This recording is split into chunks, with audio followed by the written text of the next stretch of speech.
Now the next sort of tool which we're going to talk about is histogram. Okay. Histogram is a very important tool which help us to focus on a lot of things. Histogram is a tool which is used when we have only one variable also. So likewise in scatter plot, we discussed that when we have two variables when we go for a scatter plot, but in case of histogram, one variable is good enough to design a histogram. Histogram, if we understand in detail, histogram is a graphical representation of the data. Likewise, when we prepare a column chart or a bar chart, this is similarly like the way it looks, but there are certain differences between the histogram and the bar chart. But the visual is kind of same, but let's understand the interpretation also. It is easy to understand and provide the easiest way to calculate the distribution of the data.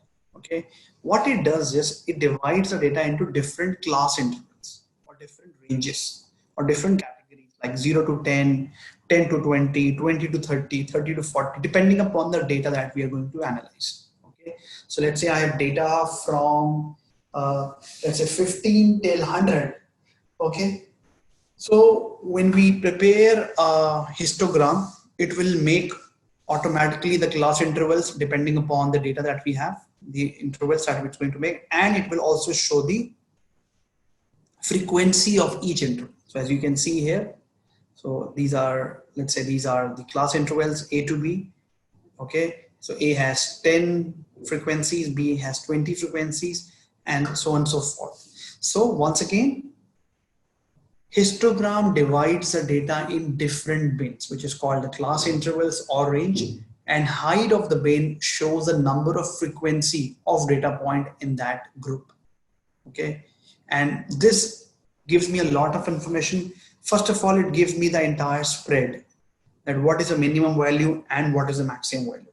Second, it tells me the frequency distribution of each data points or each bins or each ranges, which would help me to prioritize or focus that which particular class interval or which particular bin I would require to focus on. So if I talk about this particular example, we would say that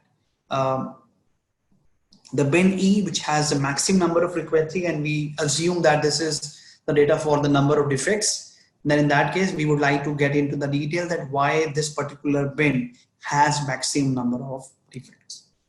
Okay, but if we take that example into the customer satisfaction score, and there we know that the higher it is the maximum, higher it is the best, and in that particular example, we see that bin A and bin B, bin I has the minimum number of frequencies as compared to the rest of the bins.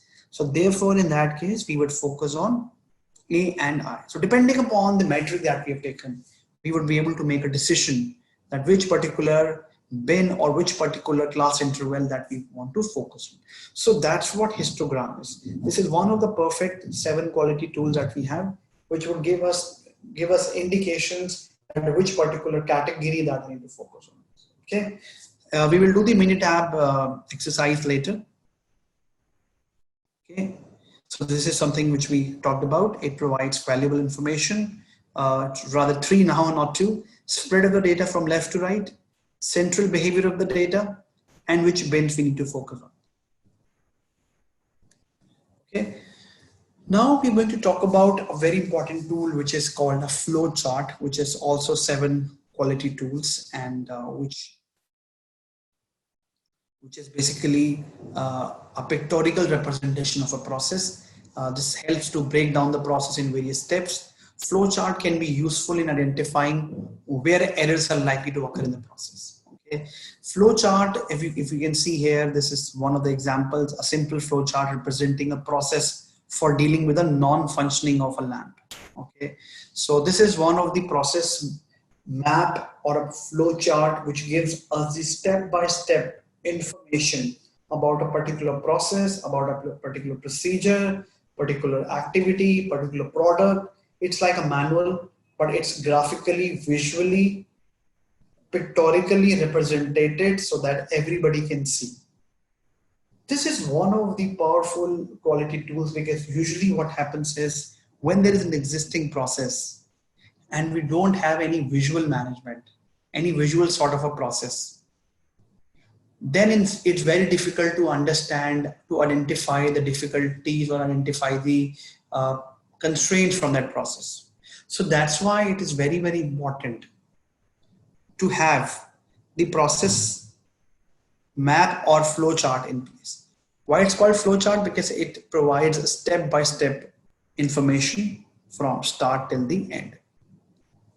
So you can see here, there are some rectangular boxes which give us the information flow. There are some triangle boxes which is used for decision making, which is used for different scenarios. And there are yes or no, which gives a different sort of combination that which category we need to look at. Okay, flowchart is very, very important in such a way that it helps us to identify the non-value added activities in the process, and it helps us to look at those non-value added activities which is not adding any value to any sort of customer, which is sort of waste, which needs to be worked on. And waste could be there are too many redundant steps in the process. There's a lot of manual steps. There's a lot of waiting time. There's a lot of motion waste. So all these steps, with the help of flowchart, we will be able to look at.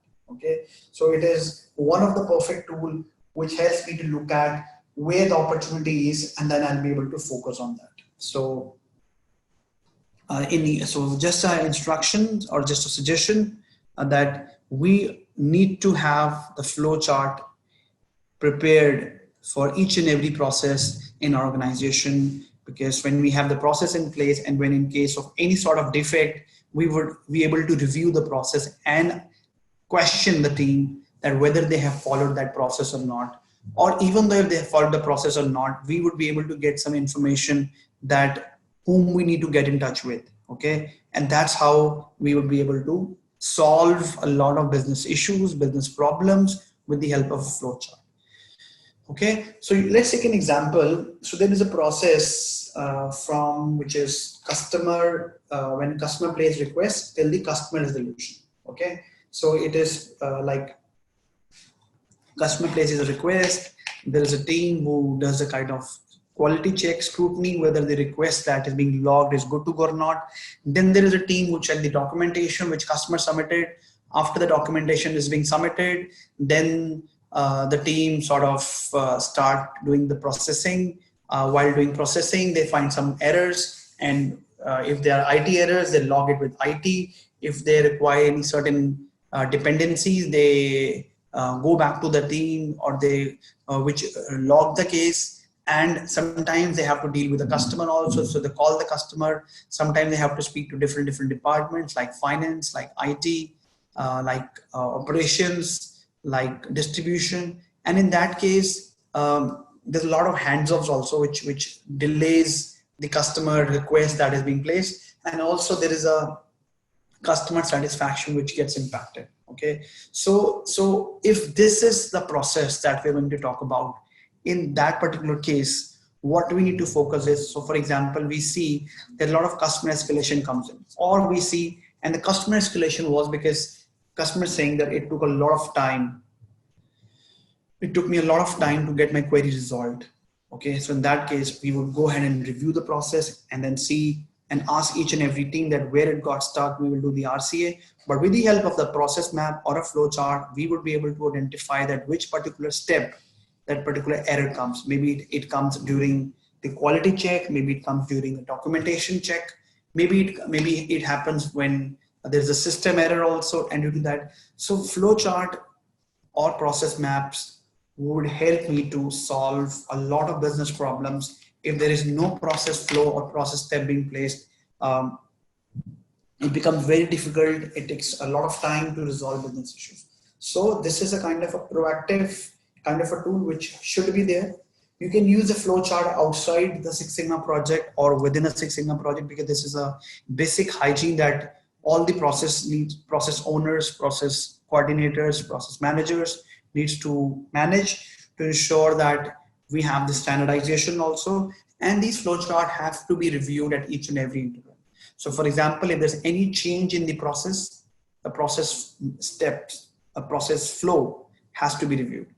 Okay, this has to be reviewed, this has to be modified, and this needs to be educated to the entire team who's actually working on it, so that they would be able to make certain changes. Okay, so this is what a flow chart is, and I would recommend everybody to prepare a flow chart for your respective processes, which would help you to give a sense of how the actual process looks like, and during the errors, during the escalations, during the issues that you have, you'll be able to look at different processes also.